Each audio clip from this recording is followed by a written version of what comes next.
ಶೋಷಿತ ಸಮುದಾಯದ ಮಾದಿಗ ಸಮಾಜದ ವಿದ್ಯಾರ್ಥಿಗಳು ಹೆಚ್ಚಿನ ಶಿಕ್ಷಣ ಪಡೆದು ಸಾಧನೆ ಮಾಡಿದಾಗ ಮಾತ್ರ ನಮಗೆ ಯಶಸ್ಸು ಕಟ್ಟಿಟ್ಟ ಬುತ್ತಿ ಎಂದು ಮಾಜಿ ಶಾಸಕ ರಾಜ ವೆಂಕಟಪ್ಪ ನಾಯಕ ತಿಳಿಸಿದರು. ರಾಯಚೂರು ಜಿಲ್ಲೆಯ ಮಾನ್ವಿ ಪಟ್ಟಣದ ಖಾದ್ರಿ ಫಂಕ್ಷನ್ ಹಾಲ್ನಲ್ಲಿ ಮಾದಿಗ ಜಾಗೃತಿ ಯುವ ವೇದಿಕೆಯಿಂದ ನಡೆದ ಎಸ್ಎಸ್ಎಲ್ಸಿ ಪಿಯುಸಿಯಲ್ಲಿ ಸಾಧನೆ ಮಾಡಿದ ಪ್ರತಿಭಾವಂತ ವಿದ್ಯಾರ್ಥಿಗಳಿಗೆ ಸನ್ಮಾನ ಸಮಾರಂಭ ಕಾರ್ಯಕ್ರಮವನ್ನು ಉದ್ಘಾಟಿಸಿ ಮಾತನಾಡಿದರು. ನಾನು ಶಾಸಕನಾಗಬೇಕಾದ್ರೆ ಅಂಬೇಡ್ಕರ್ ಅವರೇ ಕಾರಣ.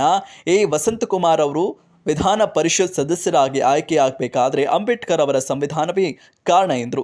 ನಾನು ರಾಜಕೀಯದಲ್ಲಿ ಬೆಳೆಯಬೇಕಾದ್ರೆ ಮಾಜಿ ಸಚಿವ ಆಂಜನೇಯ ಅವರೇ ಕಾರಣ. ನನ್ನನ್ನು ಅಂದು ರಾಯಚೂರು ಕಾಂಗ್ರೆಸ್ ಯುವ ಘಟಕದ ಅಧ್ಯಕ್ಷ ಸ್ಥಾನ ನೀಡಿದ್ರಿಂದ ರಾಜಕೀಯ ರಂಗದಲ್ಲಿ ಮುಂದುವರಿಯಲು ಕಾರಣ ಎಂದು ಮೆಚ್ಚುಗೆ ವ್ಯಕ್ತಪಡಿಸಿದರು. ನಮ್ಮ ಚಿಕ್ಕಪ್ಪವರು ರಾಜ ಸಂಜಯ್ ನಾಯಕ್ ಅವರು ವಿಧಾನ ಪರಿಷತ್ಗೆ ಪ್ರಯತ್ನ ಮಾಡ್ತಾ ಇದ್ರು. ಜನತಾದಳ ಗೌರ್ಮೆಂಟ್ ಪ್ರಯತ್ನ ಮಾಡಿದಾಗ ನಾನು ಹೋಗಿದ್ದೆ. ತಂದೆ ಬಾಪ ಅಲ್ಲಿ ಏನ್ ಮಾಡ್ತೀವಿ ಬಾ ಅಂತ ಕರೆದ್ರು. ನಾನು ಬೆಂಗಳೂರು ಹೋದೆ. ಓದ್ಗಳಿಗೆ ಎಲ್ಲ ಅವ್ರು ಭೇಟಿ ಹಾಕ್ತಿದ್ರು. ನಾನು ಸುಮ್ಮನೆ ಇದ್ದೆ, ಸೈಲೆಂಟ್ ಇದ್ದೆ. ನಮ್ಮ ತಂದೆ ತಿಳ್ಕೊಂಡಾಗ ಅವಾಗ ಅವ್ರು ಏನ್ ಹೇಳಿದ್ರು, ನಿಮ್ಮವ್ರು ಯಾರಾದ್ರೂ ಇದ್ರೆ ಹೋಗಿ ಭೇಟಿಯಾಗಪ್ಪ ನೀನು ಅಂತಂದ್ರು ನಮ್ಮ ಚಿಕ್ಕಪ್ಪ. ಅವಾಗ ಇಲ್ಲಪ್ಪ ನನಗೇನು ಇಂಟ್ರೆಸ್ಟ್ ಇಲ್ಲ, ನಮ್ಮ ತಂದೆಯವ್ರು ತಿಳ್ಕೊಂಡ್ರೆ ಇಂಟ್ರೆಸ್ಟ್ ಇಲ್ಲ, ಏನಪ್ಪ ಬೇಜಾರಾಗಿದೆ. ಇಲ್ಲಪ್ಪ ಭೇಟಿಯಾಗಿ ಯಾರಾದ್ರೂ ಭೇಟಿಯಾಗಬೇಕಂದ್ರೆ ಯಾರು ಭೇಟಿಯಾಗ ಹೆಚ್ಚಾಗಿ ನಾವು ಸೋಷಿಯಲ್ ವೆಲ್ಫೇರ್ ಮಿನಿಸ್ಟರ್ ಆಗಿರಲ್ಲ, ಹೆಚ್ಚಾಗಿದೆಯಾ ಯೂತ್ ಕಾಂಗ್ರೆಸ್ ಪ್ರೆಸಿಡೆಂಟ್ ಅವರು, ಸ್ಟೇಟ್ ಯೂತ್ ಕಾಂಗ್ರೆಸ್ ಪ್ರೆಸಿಡೆಂಟ್ ಅವ್ರನ್ನ ಹೋಗಿ ಭೇಟಿ ಆಗ್ತಕ್ಕಂಥ ಕೆಲಸ ಮಾಡಿದ್ರು. ನಮ್ಮ ತಂದೆಯವ್ರಿಗೆ ಸ್ವಲ್ಪ ಆತ್ಮೀಯರು. ನಮ್ಮ ತಂದೆಯವರು ಅವ್ರನ್ನ ತೆಗಿಬೇಕು ಅಂದಾಗ ನಮ್ಮ ತಂದೆಯವರು ಅವ್ರನ್ನ ಉಳಿಸ್ತಕ್ಕಂಥ ಕೆಲಸ, ಕಂಟಿನ್ಯೂ ಮಾಡ್ತಕ್ಕಂಥ ಕೆಲಸ ಮಾಡಿದ್ರು ಅಂತ ಅವಾಗ ವೀರೇಂದ್ರ ಪಟೇಲ್ ಅವರು ಮುಖ್ಯಮಂತ್ರಿ ಆಗಿದ್ರು.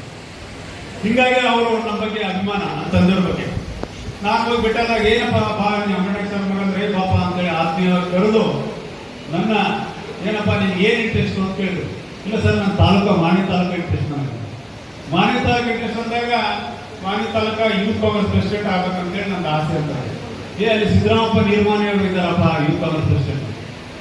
ಆವಾಗ ಏನ್ ಮಾಡೋದಪ್ಪ ಅಂದ್ರೆ, ಮತ್ತೆ ನೀನು ಈ ಸದ್ಯ ಯಾವ್ದಾದ್ರು ಒಂದು ಕೆಲಸ ಮಾಡಪ್ಪ, ನಮ್ಮ ಸಮಾಜದವ್ರ ಹತ್ರ ಅವ್ರು ತೆಗೆದು ನಾನು ಮಾಡಕ್ ಬರೋದಿಲ್ಲ, ನೀನು ಯಾವ್ದಾದ್ರು ಒಂದು ಪೋಸ್ಟ್ ಕೆಲಸ ಮಾಡು, ಮುಂದೆ ಅವಕಾಶ ಹೆಂಗ್ ಬರ್ತದೋ ಗೊತ್ತಿಲ್ಲ ಅಂತ ಹೇಳಿ.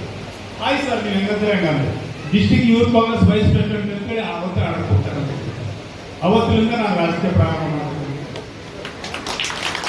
ಜಿಲ್ಲಾ ಯುವ ಕಾಂಗ್ರೆಸ್ನ ಉಪಾಧ್ಯಕ್ಷ, ಕರೀಂ ಅಧ್ಯಕ್ಷ ಅಬ್ದುಲ್ ಕರೀಂ, ವಸಂತ್ ಕುಮಾರ್ ಜಿಲ್ಲಾ ಯುವ ಕಾಂಗ್ರೆಸ್ನ ಪ್ರಧಾನ ಕಾರ್ಯದರ್ಶಿ. ಅವಾಗೆಲ್ಲ ನಾವು ಮೀಟಿಂಗ್ಗಳು ಇವು ಅಟೆಂಡ್ ಮಾಡ್ತಕ್ಕಂಥ ಹಂಗೆ ಮಾಡ್ಕೊಂತ ಸ್ಟೇಟ್ ದಿನೇಶ್ ಗುಂಡ್ರಾವ್ ಅವ್ರು ಕಂಡಿದ್ವಿ. ಯಾರು ಕೂಡ ಓದ್ತಿರ್ಲಿಲ್ಲ ಅಥವಾ ನೀವು ಓಟ್ ಹಾಕ್ತಿರ್ಲಿಲ್ಲ, ನಾವು MLA ಆಗ್ತಿರ್ಲಿಲ್ಲ, ತಾಲೂಕ್ ಪಂಚಾಯತ್ ಮೆಂಬರ್ ಆಗ್ತಿರ್ಲಿಲ್ಲ.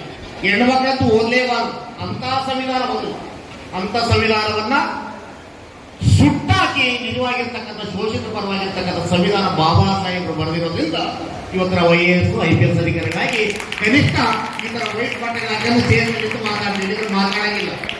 ಯಾರು ಆಗಿನ ಕಾಲದಲ್ಲಿ BA ಓದಿದ್ರೆ ಅವರಷ್ಟೇ ಓಟ್ ಹಾಕ್ಬೇಕಾಗಿ, ಯಾರು 100 ಎಕರೆ ಜಮೀನಿಂದ ಅವರಷ್ಟೇ ಓಟ್ ಹಾಕ್ತಿದ್ರು, ಯಾರು ಇನ್ಕಮ್ ಟ್ಯಾಕ್ಸ್ ಕಟ್ಟಿದ್ರೆ ಅವರಷ್ಟೇ ಓಟ್ ಹಾಕ್ತಿದ್ರು. ನೀವು ಯಾರು ಓಟ್ ಹಾಕಂಗಿಲ್ಲ. ಇಂಥ ಎಲ್ಲ ಕಂದಾಚಾರಗಳನ್ನ ಗಂಡ ಸತ್ತು ಕೂಡಲೇ ಹೇಳ್ತಿ ಬೆಂಕಿ ಹತ್ತಿದ್ದು ಸಾಯ್ಬೇಕಾಗಿ, ಬೆಂಕಿ ಹತ್ಕೊಂಡು ಸಾಯ್ಬೇಕು ಅಂತ ಕಾನೂನು ಇದೆ. ಇದನ್ನೆಲ್ಲ ಶುದ್ಧ ಮಾಡಿ ಇವತ್ತು ಅವಕಾಶ ಕೊಟ್ಟಿರ್ತಕ್ಕಂಥ ಬಾಬಾ ಸಾಹೇಬರಿಗೆ ನಮ್ಮ ನಮನಗಳು ಸಲ್ಲಿಸಬೇಕಂತ ಕಾರಣಕ್ಕೋಸ್ಕರ ಬಾಬಾ ಅಂಬೇಡ್ಕರ ಭಾರತದ ಭಾಸ್ಕರ ನೀವೇ ಇರದಿದ್ರೆ ನಾವೇನಾಗುತ್ತಿದ್ದೆವೋ,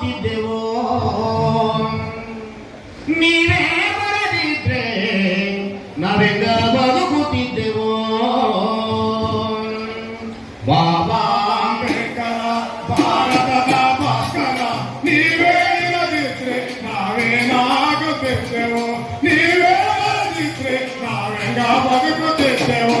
ಭೀಮಬಾಯಿ ಗರ್ಭದಲ್ಲಿ ನೀವು ಜನಿಸದಿದ್ರೆ, ಭೀಮಬಾಯಿ ಗರ್ಭದಲ್ಲಿ ನೀವು ಜನಿಸದಿದ್ರೆ, ತಂದೆ ರಾಮ್ಜಿ ನಿನ್ನ ಶಾಲೆಗಾಕದಿದ್ರೆ, ನಮ್ಮ ತಂದೆ ರಾಮ್ಜಿ ನಿನ್ನ ಶಾಲೆಗಾಕದಿದ್ರೆ, ಶಾಲೆ ಬರ ಹಾಕಿದಂದು ಸೋತು ಸುಮ್ಮನಿದ್ರೆ, ಶಾಲೆ ಬರ ಹಾಕಿದಂದು ಸೋತು ಸುಮ್ಮನಿದ್ರೆ, ಶಾಲೆ ಬರ ತಪ್ಪಿದಂದು ಸೋತು ಸುಮ್ಮನಿದ್ರೆ,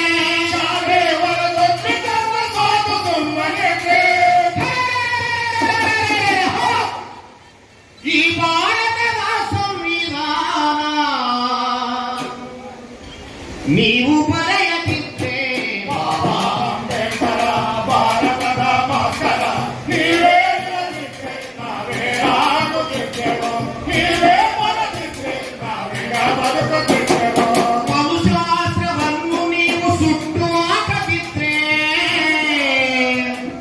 ಸುಟ್ಟವಾಗದಿದ್ರೆ ನೊಂದ ಜನರ ವಿಮೋಚನೆಯ ಶಪಥ ಮಾಡದಿದ್ರೆ ಜನರ ವಿಮೋಚನೆಯ ಶಪಥ ಮಾಡದಿದ್ರೆ ಜ್ಯೋತಿರಾವ್ ಫುಲೆಯವರ ದಾರಿ ನಡೆಯದಿದ್ರೆ ನಾವು ಪುರೇಯವರ ದಾರಿ ನಡೆಯದಿದ್ರೆ ಶಾಹು ಮಹಾರಾಜರ ದಾರಿ ನಡೆಯದಿದ್ರೆ ನಾವು ಮಹಾರಾಜರ ದಾರಿ ನಡೆಯದಿದ್ರೆ ತಂದೆ ಪೆರಿಯಾರರ ದಾರಿ ನಡೆಯದಿದ್ರೆ ತಂದೆ ಪೆರಿಯಾರ ದಾರಿ ನಡೆಯದಿದ್ರೆ ಬಹುಜನರ ಬಾಳಿಗೆ ಬೆಳದಿಂಗಳಾಗದಿದ್ರೆ ಬಾಬಾ ಅಂಬೇಡ್ಕರ ಭಾರತದ ಮಕ್ಕಳ ನೀವೇ ಬರದಿದ್ರೆ ನಾವೇನಾಗುತ್ತಿದ್ದೆವು, ನೀವೇ ಬರದಿದ್ರೆ ನಾವೇಗ ಬದುಕುತ್ತಿದ್ದೆವು. ಚೌಡಾರ ಕೆರೆಯ ನೀರು ನೀವು ಮುಟ್ಟದಿದ್ರೆ ನೀವು ಮುಟ್ಟದಿದ್ರೆ ಕಾಳು ನಾವು ಗುಡಿಯ ಮೌಢ್ಯ ಮಟ್ಟ ಹಾಕದಿದ್ರೆ ಕಾಲರಾಮ ಗುಡಿಯ ಮೌಢ್ಯ ಮಟ್ಟ ಆಗದಿದ್ರೆ